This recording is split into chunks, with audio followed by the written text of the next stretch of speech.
Assalamualaikum warahmatullahi wabarakatuh. Salam dan bahagia.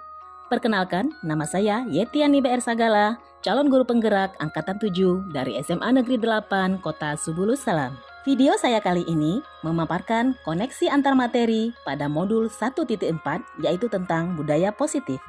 Sebagai guru penggerak, saya menciptakan budaya positif di sekolah saya dengan menerapkan konsep-konsep inti yaitu disiplin positif, motivasi perilaku manusia, posisi kontrol, keyakinan kelas, dan segitiga restitusi.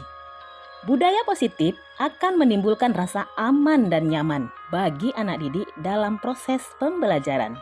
Budaya positif juga mendorong murid untuk mampu berpikir, bertindak, mandiri, dan tanggung jawab. Bagaimana keterkaitan modul 1.1 Filosofi Pendidikan Ki Hajar Dewantara, modul 1.2 Nilai dan Peran Guru Penggerak, modul 1.3 Visi Guru Penggerak dengan modul 1.4 Budaya Positif?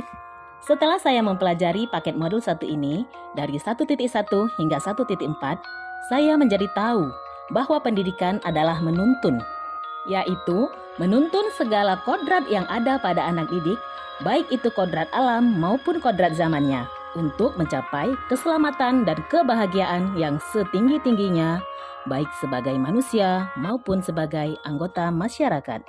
Kemudian, pendidikan itu harus berpihak pada murid. Dengan memahami minat, bakat, karakter, dan potensi yang dimiliki anak didik untuk disesuaikan dalam proses pembelajaran. Karena menurut Ki Hajar Dewantara, guru ibarat petani. Sekolah adalah lahan atau tanah dan murid adalah benih. Petani hanya bisa menuntun dan merawat tumbuh kembangnya benih sesuai dengan kebutuhan benih tersebut. Dari filosofi Ki Hajar Dewantara tersebut, maka seorang guru penggerak harus mempunyai nilai dan menjalankan perannya agar mampu menuntun anak didik melalui pendidikan yang berpusat pada murid. Nilai-nilai yang harus dimiliki seorang guru penggerak adalah berpihak pada murid, mandiri, reflektif, inovatif, dan kolaboratif. Guru penggerak juga harus mempunyai peran, yaitu menjadi pemimpin pembelajaran, menjadi coach bagi guru lain, mendorong kolaborasi, mewujudkan kepemimpinan murid, dan menggerakkan komunitas praktisi. Dan untuk mewujudkan suatu perubahan, seorang guru penggerak pastinya mempunyai sebuah visi. Visi dapat terwujud jika ada kerjasama yang baik dengan semua warga sekolah. Oleh karena itu, saya sebagai guru penggerak menggunakan sebuah pendekatan manajemen positif, inquiry apresiatif dengan model Bagja.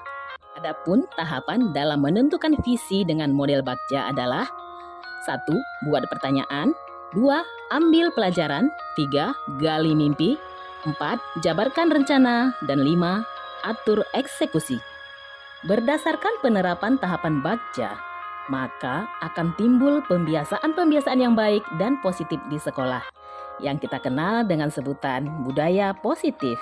Berikut ini kesimpulan mengenai peran saya dalam menciptakan budaya positif di sekolah. Saya memahami lebih mendalam tentang konsep-konsep inti yang ada pada modul 1.4 ini, bagaimana menerapkan disiplin positif dan hukuman, juga penghargaan. Kemudian saya juga menggunakan posisi kontrol guru dengan memahami kebutuhan dasar. Saya juga sudah menerapkan keyakinan kelas yang saya hubungkan dengan segitiga restitusi. Di luar dugaan saya, penerapan konsep-konsep inti budaya positif ini sangat luar biasa karena membawa perubahan kepada saya dan juga anak didik saya. Setelah mempelajari modul ini, saya tidak ingin lagi menerapkan disiplin dengan identitas gagal, yaitu berupa hukuman. Saya akan menerapkan disiplin dengan identitas sukses, yaitu berupa konsekuensi dan restitusi. Pastinya pengalaman ini sangat berharga dan luar biasa. Ketika ada murid yang bertengkar, saya menerapkan restitusi kepada mereka. Dan mereka tiba-tiba menyadari kesalahannya dan mengakui kesalahannya. Kemudian, mereka dapat berpikir dengan jernih. Setelah itu, mereka berjanji tidak akan mengulanginya kembali. Perasaan saya sangat bahagia. Dengan menerapkan posisi kontrol sebagai manajer, membuat anak didik saya berani mengakui kesalahan dan memunculkan motivasi intrinsik mereka untuk memperbaikinya tanpa adanya paksaan. Menurut saya, konsep-konsep inti dalam budaya positif di modul 1.4 ini sudah sangat baik dan mudah untuk diterapkan. Karena kita sebagai pendidik pastinya sudah memahami kapan dan bagaimana dalam menggunakan 5 posisi kontrol tersebut. Sebelumnya, saya lebih cenderung menggunakan posisi kontrol penghukum dan pembuat rasa bersalah.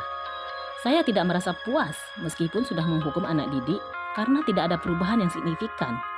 Namun setelah saya mempelajari dan menerapkan posisi kontrol sebagai manajer dan pemantau, anak didik menjadi lebih menghargai dirinya sendiri dan juga menghargai gurunya. Ya, saya pernah menerapkan restitusi di posisi manajer, karena di sekolah saya yang membidangi kesiswaan. Namun saya hanya menstabilkan identitas dan memvalidasi kesalahan saja. Saya belum pernah menanyakan keyakinan kelas. Menurut saya, hal lain yang penting untuk dipelajari tidak ada, karena modul ini sudah sempurna dan sesuai untuk diterapkan. Hanya saja hal utama yang harus dilakukan seorang guru penggerak adalah bekerja sama dan berkolaborasi dengan seluruh warga sekolah untuk menciptakan budaya positif di sekolah.